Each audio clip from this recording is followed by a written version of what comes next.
Dr. Adebayo was known as the best doctor in the busy city of Ibadan. He was admired for his skills in women's health and often praised for giving the best care. But beneath his white coat and good reputation lay a dark secret. Dr. Adebayo had performed many abortions for young girls who came to him in need, not ready to have babies.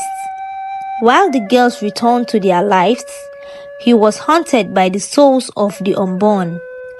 One rainy evening, as he walked home from a long day at the clinic, he felt an unusual chill in the air. The streets of Ibadan, usually full of laughter and chatter, were eerily quiet.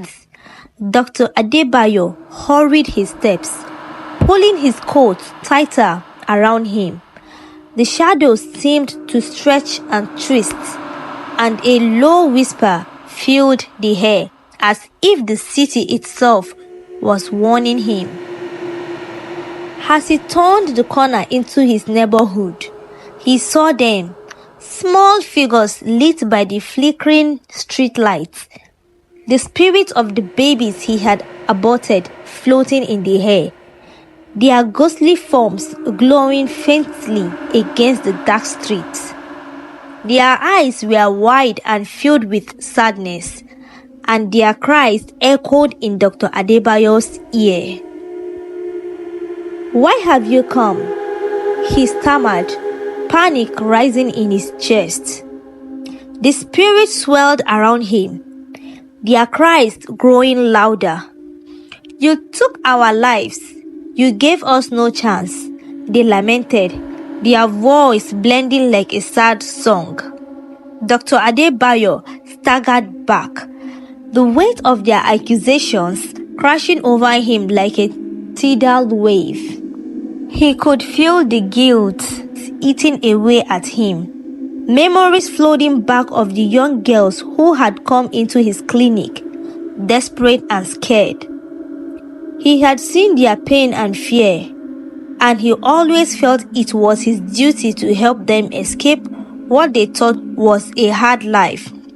Now, the very soul he had denied were standing before him, demanding justice. In desperation, he turned to run, sprinting down the streets. The spirits followed him, their cries echoing in the night. "You cannot escape us, Dr. Adebayo," they wailed, their tiny voices filled with sorrow. He dashed into his house, slamming the door behind him, but the cries only grew louder. The walls shook as the spirits bounded against them, searching for a way in. Dr. Adebayo could hardly breathe, his heart racing as he realized there was no escaping the consequences of his actions. He sank to the floor, holding his head in his hands. "I didn't mean to hurt you. I thought I was helping," he cried into the empty room, but the spirits did not answer. They just continued their mournful wails, circling the home like a storm. Just then, he remembered an old tale told by his grandmother about a powerful herbalist who could talk to the spirits of the dead. Maybe she could help him find peace. With a flicker of hope, he decided to seek her out, believing he could make amends for his past. Dr. Adebayo stepped outside, the night air heavy with tension, the spirits floating nearby, their glowing forms reflecting the street light's dim glow. They followed him silently as he walked through the dark streets, their presence both scary and haunting. When he arrived at the herbalist's house, he found the entrance trapped in darkness. He knocked, and after a few moments, the door cracked open, revealing a wise old woman with sharp eyes that seemed to see into his soul. "Dr. Adebayo," she said, her voice steady and calm, I have been waiting for you. The spirits are restless and they want justice. You must face them if you wish to find peace." His heart sank as he realized how serious this was. The spirit swelled around him, their cries getting louder. They wanted not just to be recognized, but also the chance to tell their stories, their hopes and dreams that had been lost too soon. With the herbalist's guidance, Dr. Adebayo knew he had to confront his past. He had to find a way to honor the spirits of the babies he had lost, not just for their sake, but for the young girls who felt they had no choice.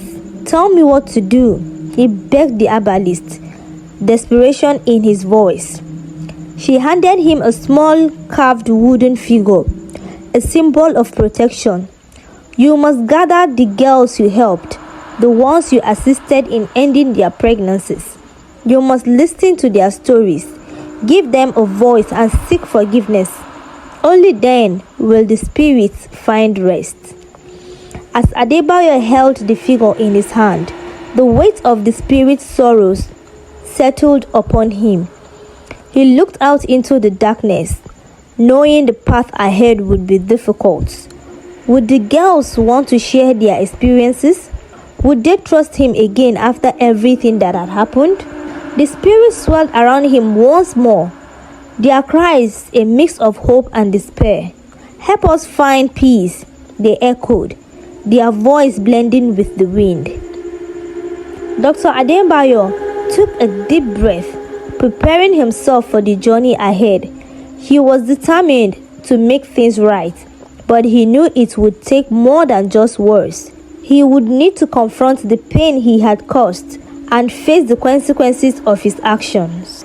As he stepped back into the night, a resolve formed within him.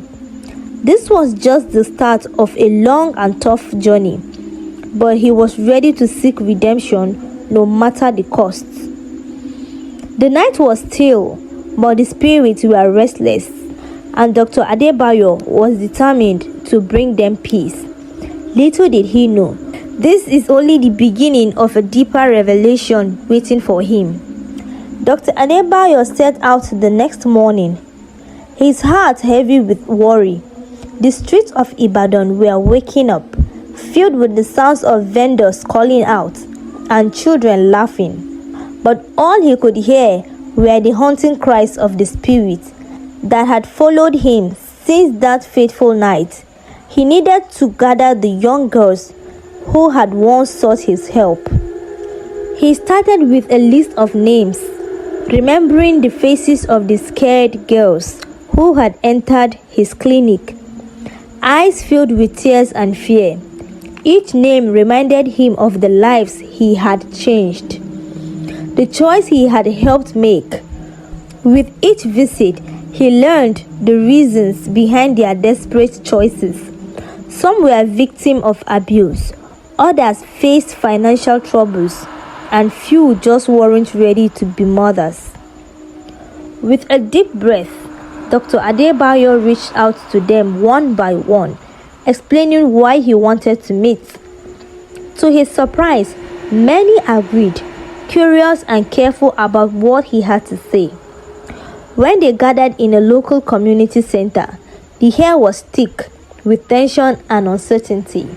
When the day arrived, the room was filled with young women of different ages, their face a mix of curiosity and doubt. Dr. Adebayo stood before them, feeling the weight of their gaze, their hopes and pains filling the room.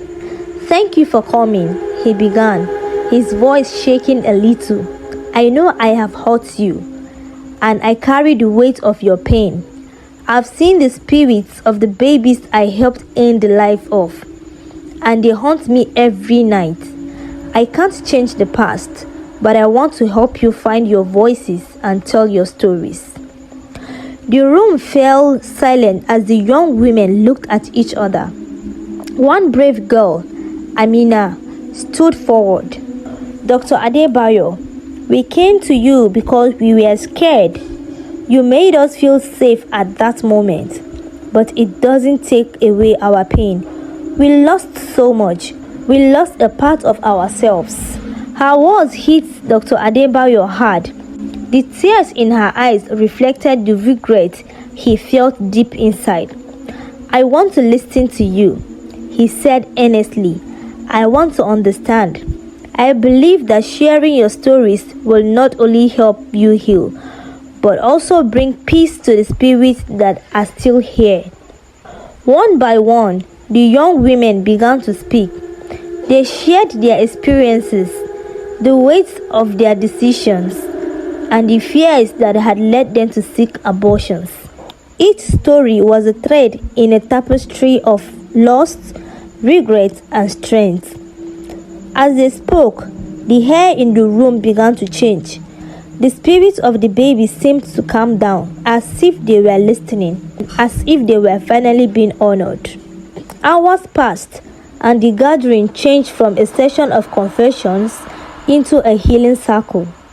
The young women spoke of their hopes and dreams, the future they wished to build.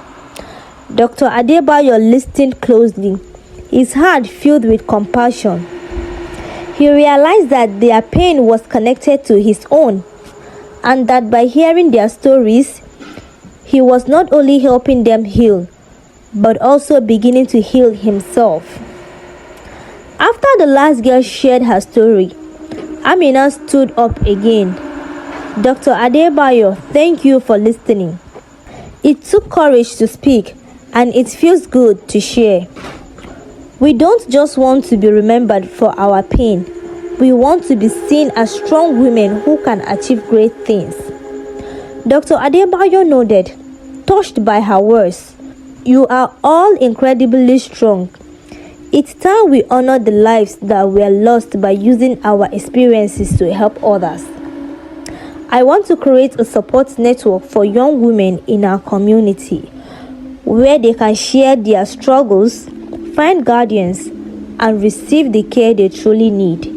The room filled with applause, and for the first time, Dr. Adebayo felt a spark of hope.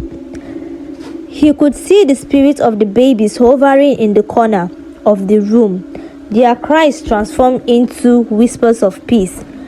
They had finally been heard. As the gathering ended, the young women embraced each other, a new bond forming among them. Dr. Adebayo stepped outside, taking a deep breath, feeling lighter. The air was fresh and the spirit felt calmer. He had taken the first step towards healing, not just for himself, but for those he had once hurt. Yet, deep down, he knew this journey wasn't over. The memories of the past would always linger, and he still had to confront the demons within him. But for the first time, he felt a sense of purpose guiding him forward. "Thank you," he whispered to the spirits of the babies as they slowly began to fade into the light. "I will do my best to honor your memories. I will make a difference." With determination in his heart, Dr. Adebayo set off a new path, one that would lead to redemption and healing, not just for himself, but for the countless lives he had touched along the way. Thank you very much for watching. The story of Dr. Adebayo teaches us that our actions and consequences that extend far beyond our immediate decisions. It reminds us that compassion and understanding are essential when dealing with sensitive issues. By listening to the voice of those we have wronged, we can begin the journey towards healing and redemption. No matter how heavy the burden of guilt, it is never too late to seek forgiveness and make amends. Every life is valuable, and in recognizing our mistakes, we can pave the way for a better future, both for ourselves and for those we have hurt. Thank you very much for staying till the end of this story. Please kindly like, subscribe, and share. See you in our next story. Bye bye.